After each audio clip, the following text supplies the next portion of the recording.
जय श्री राधा रमण। हिंदू शास्त्र कहते हैं कि जैसे ही हम मनुष्य इस मृत्यु लोक में जन्म लेते हैं, हम उसी समय ऋणी हो जाते हैं। अब सोचने वाली बात ये है कि ये कौन से ऋण हैं जो हमारे पैदा होते ही हम पर लागू हो जाते हैं।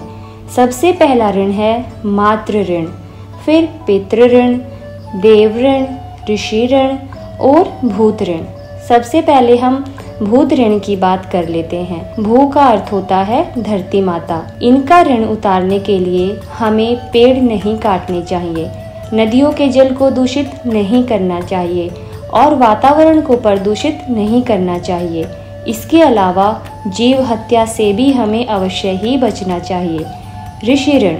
ऋषि ऋण आप तभी चुका सकते हैं जब आप गुरु द्वारा दिए गए ज्ञान को ठीक ढंग से सही स्थान पर उपयोग करते हैं। और देव ऋण तभी चुकता होता है जब हम अपने सनातन धर्म का पालन पूरी निष्ठा व पवित्रता से करते हैं। मातृ ऋण एक ऐसा मातृ ऋण है जिसे कभी कोई चुका ही नहीं सकता, क्योंकि इस संसार में एक माता ही है जो अपनी संतान के लिए कष्ट सहती है और न जाने कितने त्याग करती है।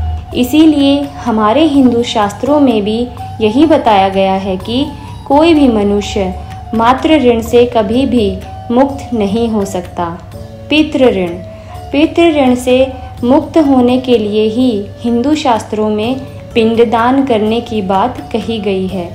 इसे ही श्राद्ध, पितृपक्ष और कनागत के नाम से जाना जाता है, जो कि हर साल आश्विन माह की प्रतिपदा से अमावस्या तक रहता है।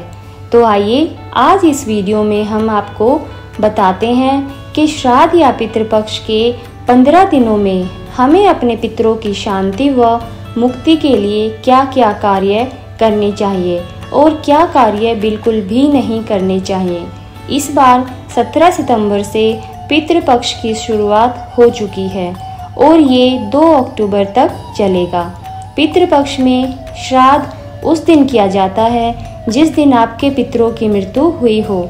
लेकिन अगर किसी को अपने पूर्वजों की मृत्यु तिथि याद न हो तो इस परिस्थिति में श्राद्ध के अंतिम दिन यानी कि अमावस्या के दिन उनकी श्राद्ध की क्रिया संपन्न कर सकते हैं। इस अमावस्या को सर्व पितरों अमावस्या भी कहा जाता है। पुराणों के अनुसार अगर किसी के पितृ की मृत्यु एकादशी के दिन हुई थी तो इस अवस्था में उस पितृ का श्राद्ध एकादशी के दिन नहीं करना चाहिए। एकादशी के दिन किसी भी प्रकार के अन्न का सेवन करना वर्जित माना जाता है। इसीलिए आपके पितृ भी आपके द्वारा किए गए श्राद्ध को स्वीकार नहीं करेंगे। ऐसी अवस्था में आपको अपने पितरों का श्राद्ध द्वादशी के दिन करना चाहिए। श्राद्ध या पितृपक्ष के ये 15 दिन हम सब के लिए अति महत्वपूर्ण होते हैं।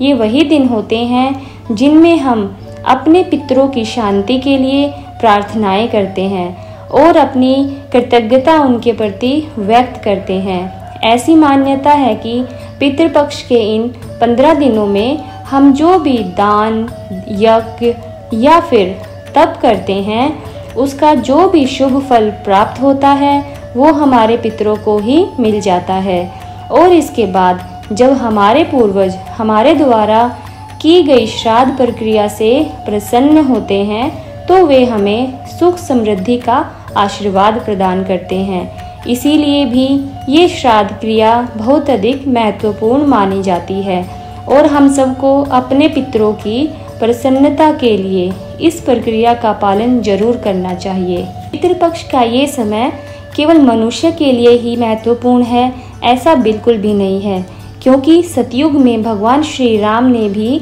वन में रहते हुए भी अपने पिता राजा दशरथ के लिए श्राद्ध की ये प्रक्रिया पूर्ण की थी।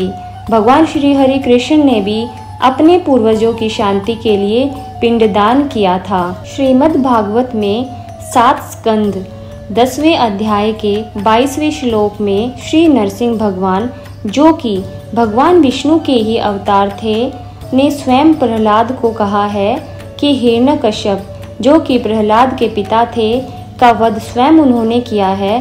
तो इसमें कोई शंका नहीं है कि उसे वैकुंठ धाम की प्राप्ति ही हुई होगी। फिर भी एक पुत्र होने के नाते ये तुम्हारा कर्तव्य है कि तुम अपने पिता के लिए श्राद्ध प्रक्रिया पूरी करो।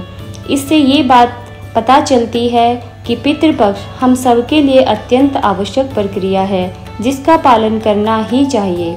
पितृपक्ष में जितना हो सके उतना अधिक धार्मिक कार्य करना चाहिए, दान देना चाहिए, ब्राह्मणों या फिर वैष्णव जनों को भोजन कराना चाहिए, भगवान श्री कृष्ण के नामों व मंत्रों का जाप करना चाहिए। इसके अलावा श्री हरि कृष्ण की कथाओं का पठन व श्रवण करना भी अति शुभ रहता है। इन सभी क्रियाओं के द्वारा आपके पितरों को इन सब धार्मिक कार्यों का फल मिल जाता है और उन्हें परम गति की प्राप्ति होती है।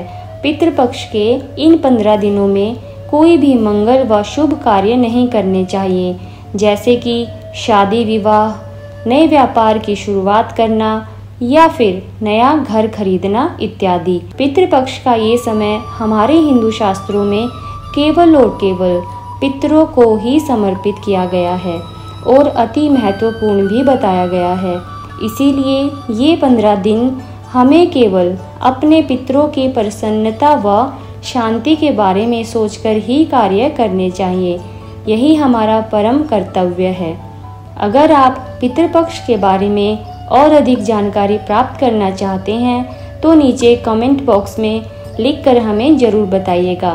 तब तक के लिए हम सब अपनी संपूर्ण चेतना को श्री हरि कृष्ण के चरण कमलों में समर्पित करते हैं और कोशिश करते हैं उनके और पास जाने की, और साथ ही भगवान श्री कृष्ण से अपने पूर्वजों के लिए प्रार्थना भी करते हैं कि वे उन्हें अपने चरण कमलों की भक्ति का आशीर्वाद प्रदान करें। मेरे साथ मिलकर बोलिए, राधे राधे।